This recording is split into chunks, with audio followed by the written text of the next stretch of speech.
नमस्कार। मैं कुमार अंकित। आज जो देश की स्थिति है, देश ही नहीं संपूर्ण मानवता जिस खतरे से लड़ रही है उस पर प्रकाश डालना चाहूँगा।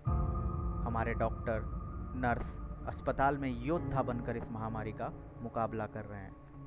हमें भी आज ज़रूरत है कि उनका साथ दें, किंतु हम बेसुध हो अपने मग्न में ही घर के बाहर घूम रहे हैं, जबकि वो सभी डॉक्टर्स हमारे अपने ही भाई हैं, बहन हैं, दोस्त हैं। कम से कम उनकी सुरक्षा के लिए तो हम अपने घर पर रहें।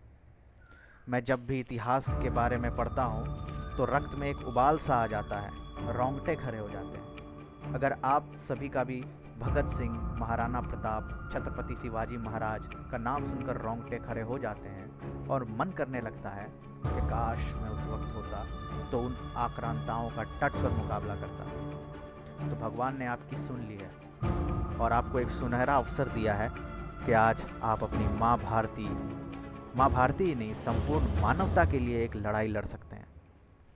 किसी ने खूब कहा है कि आओ झुक के सलाम करें उनको जिनके हिस्से में ये मुकाम आता है। खुशनसीब होते हैं वो लोग जिनका खून देश के काम आता है। अब ये आपके हाथ में है कि इतिहास आपको कैसे याद करेगी। या तो आप एक ऐसी मिसाल कायम करें कि सदियों तक पीढ़ियां हमारी इस लड़ाई को याद करें और गर्व से कह सकें कि हम उनके वंशज हैं जिन्होंने संपूर्ण मानवता पर जब संकट आई तो डट कर सामना किया। और हमें लड़ाई भी कैसे लड़नी है? घर के अंदर रहना है, साबुन से हाथ धोना है और साफ सफाई करनी है।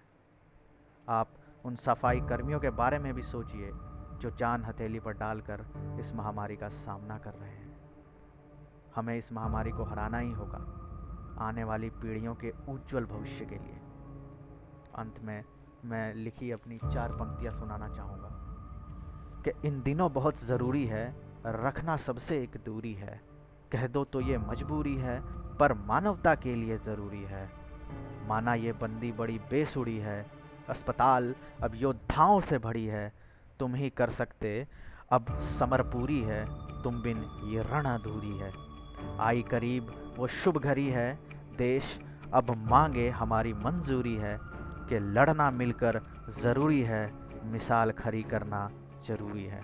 बहुत बहुत धन्यवाद मित्रों, इस वीडियो को पूरा देखने के लिए।